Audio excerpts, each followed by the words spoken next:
Hello everyone, myself Prashant Tyagi, legal intern from Team Lexus and Company. I hope you all guys are safe and healthy, and I hope you like my previous video. Please like, share, comment on my videos and subscribe our channel Lex Click for getting latest updates. Today in this video, I am going to discuss the topic salary and perquisites to the Member of Parliament and Member of Legislative Assembly and Lower Assembly. In this video, I am going to discuss the various allowances, perquisites, salaries granted to Member of Parliament and Member of Lower Assemblies. So, let's start our video. The government of any country, that is the ruling party of particular tenure, is elected by the citizens of that particular country.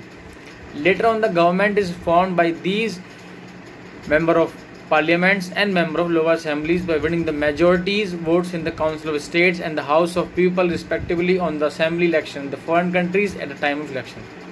The question here arises with regard to the salaries, perquisites and other allowances which is being paid to MPs and MLAs who is working in the State Assembly and the House of Parliament respectively for the betterment and development of the society of the state and a nation as a whole. In short, they are form part of a social and cultural organization. These MPs and MLA from a particular group that are Congress, Bharatiya Janata Party, Aam Aadmi Party, Bharatiya Bahujan Samaj Party, etc. Among themselves and promote their respective group at the time of election, and one among them becomes a leader and represent the own party. Article 106 of the Constitution of India mentions that the MPs and MLAs should be provided with the salary, perquisites and other allowances from time to time under the Income Tax Act 1961. The salary or the income is taxable under the income from salary only if there exists in the employer and employee relation between them. So in this case, the MPs and MLAs are the government employees. They function under the respective state assembly and house of the parliament. So the income they receive is taxable under the Income Tax Act. Under the Income Tax Act 1961, the perquisites and other allowances which receives is taxable under the head income from other sources and not under the head income of salary.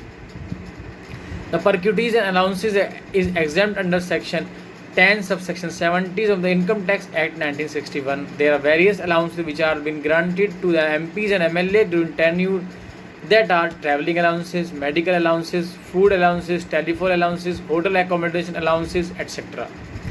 Travelling allowances is granted to them for travelling from office to home and from home to their workplace. It is not granted for their personal use.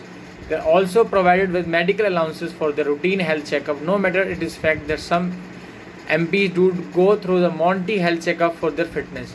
MPs and MLAs are provided with the food facility whether they in the parliament or when they are travelling. Telephone facilities being provided to them for communicating with the MPs and MLAs or with the CM for taking decisions on a particular subject matter. Whenever they travel abroad for the campaigning purpose, they do receive the hotel accommodation only for the particular days.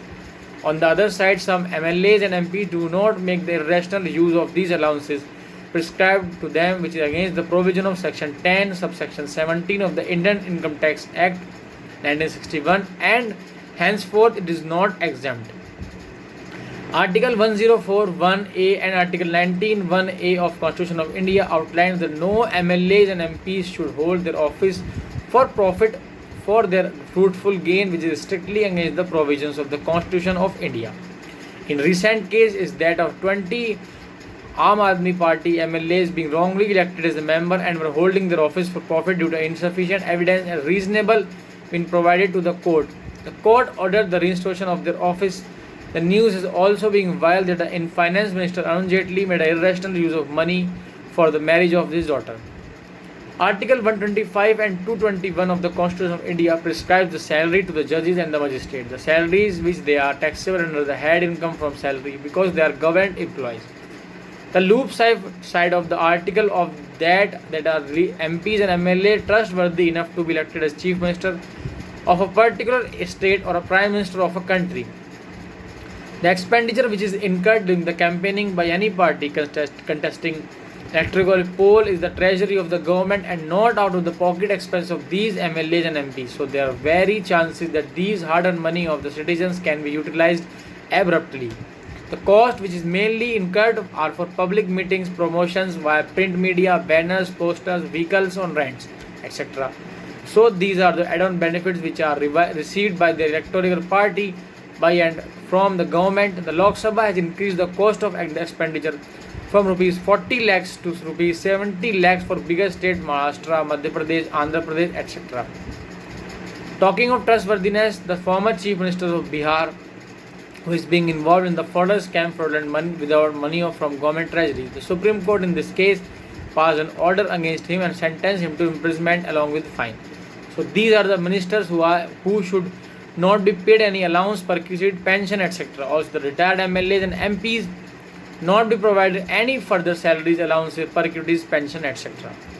It is noted that the salaries of every chief minister differs from state to state, so the government should justify the salary of each chief minister on the equal footings. Also, the MLAs and MPs are not attending the assembly sessions on regular basis, are not functioning under it efficiently. Strictly action should be taken against them.